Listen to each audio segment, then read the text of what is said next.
This is the new Volkswagen Arteon R Shooting Brake, and to my eyes, it's one of the most interesting cars VW makes. And that's because shooting brakes are extremely niche. Most people go and buy big SUVs or estate cars, like the very practical yet quite boring Passat estate. But the Arteon is probably the most style-focused car in VW's lineup and is now being given the R treatment. So today we're going to take it out for a spin and see if it's worth its £55,000 price tag. But before we go any further, why not give us a thumbs up if you like what you see and subscribe for more awesome videos just like this one. Let's get straight to the heart of most of VW's R products. It's the engine. So under the bonnet, we've got a 2-litre turbocharged 4-cylinder engine producing 320 horsepower and 400 Newton meters of torque. And you probably know by now that's sent to all 4 wheels through a 7-speed dual clutch gearbox, and a 0 to 62 time takes around 4.9 seconds. Sound familiar? Well, that's because the engine that you see here can also be found in the Golf R as well as the Tiguan R. And it's also part of a lot of performance cars that fall under the VW Group umbrella, like the Cupra Leon estate. In fact, you can watch my review of that by clicking the link in the top right-hand corner. Now, on the Golf R, you can actually spec an Akrapovic exhaust for a fruitier exhaust note, but you can't get it on the Arteon R or the shooting brake version. But does it need it? Let's have a listen.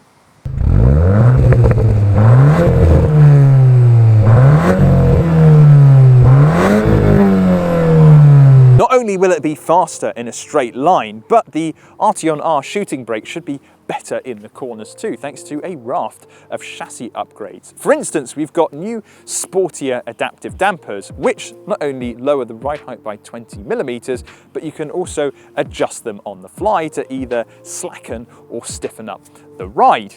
Now, for the geeks out there, you've got McPherson struts at the front and multi-link suspension at the rear. You also get torque vectoring as well, and that means you can send up to 100% of the rearward torque to one wheel, and that should give you better cornering and grip in the twisty stuff. We've also got an electronic limited slip differential and beefier R brakes. You're looking at 2 piston calipers up front and single piston at the rear. So while it's a bit of a cruise missile on the outside, it should genuinely be fun to drive.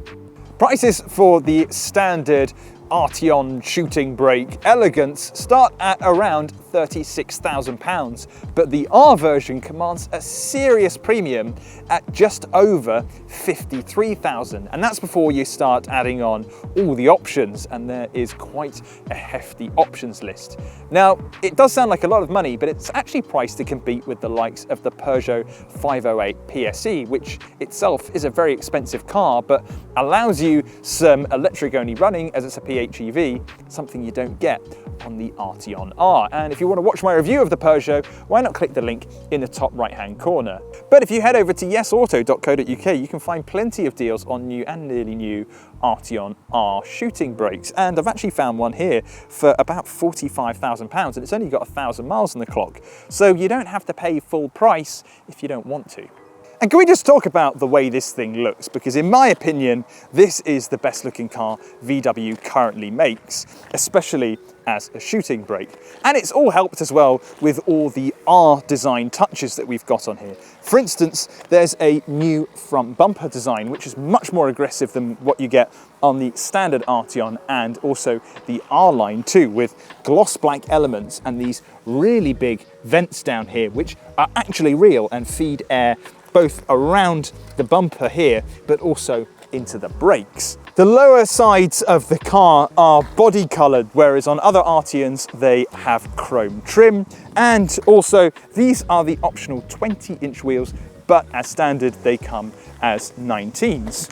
All Arteons actually have a rear wing, and the one on the R is actually exactly the same design as the rest of the Arteon lineup, which is a bit of a shame, but they have reworked the rear end. You have these smoky tail lights back here, which make it look very mean indeed. And there's also a new rear bumper, which not only has a faux diffuser down here, but it's also got a quad exhaust system, and it's actually real down there too.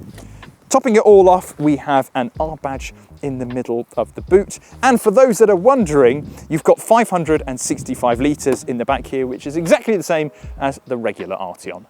For all the effort that went on the exterior design of this car, it's a bit of a shame that they didn't spend a lot of time on the inside, because admittedly the Arteon's interior is pretty dull. But then again, so are most VWs. And what is good is that there are plenty of R touches on the inside so that you know you're in something sporty. The steering wheel gets blue highlights and stitching, as well as a little R badge at the base of the wheel. It's the same design as what you get on the R line, and it's wonderful to hold, but on the R you get bigger paddles at the back to shift through the gears. There's also the same haptic feedback buttons, which we've also seen on the Golf R as well. In fact, if you want to watch my review of that, click the link in the top right hand corner. Now the layout is the same as what you get on the regular Arteon, however there is an R button to cycle through the different driver modes, such as comfort, sport, race and individual. You get VW R sport seats with the R logo embroidered just below the headrest, and this also weird carbon fibre effect on the soft part of the seat, which is a bit strange. And speaking of weird carbon fibre effects, you get this very evidently fake carbon fibre on top of the dashboard, although it does look very sporty and smart. There are plenty of optional extras too, such as the head-up display, that's a £540 option, the rear-facing camera, that's £825, and that's before we also add in some of the semi-autonomous driving modes that you can also go for. But to be honest, it's actually relatively well equipped, particularly for a Volkswagen, and that's what you're going to want for a car costing north of 50 grand.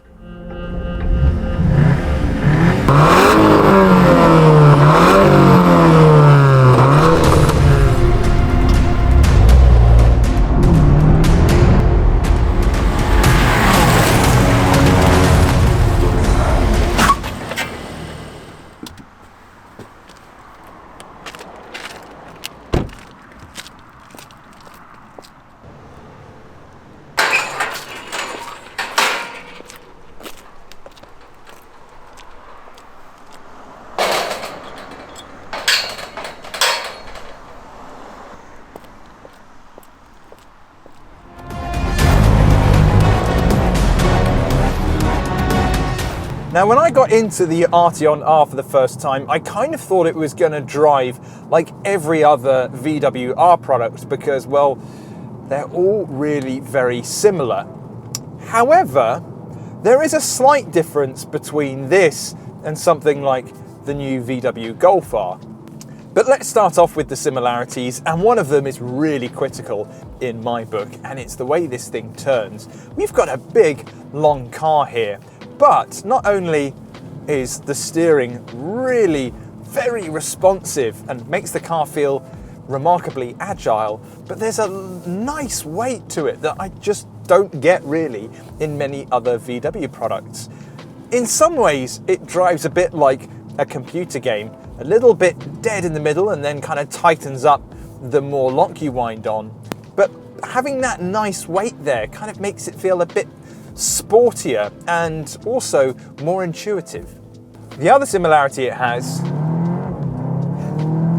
is how fast it is. You know what's quite interesting is we drove the VW Touareg R recently, which has actually got a plug-in hybrid V6. I didn't feel all that R-like at all, even though it had well over 400 horsepower. So what's quite remarkable is with something with significantly less power, yet it just feels so punchy and fast. But I think what sets the Arteon apart from other R products is it feels more like a cruiser, much more like a grand tourer in that respect. Part of that is down to the way it drives. You almost find with the gearbox, it's very leisurely. It takes its time to kind of respond to what you're doing. So let's say if I wanted to make a quick overtake and I press down hard on the accelerator, you'll find that the gearbox just takes its time to really realise that yes, you are actually wanting to get a bit of a move on.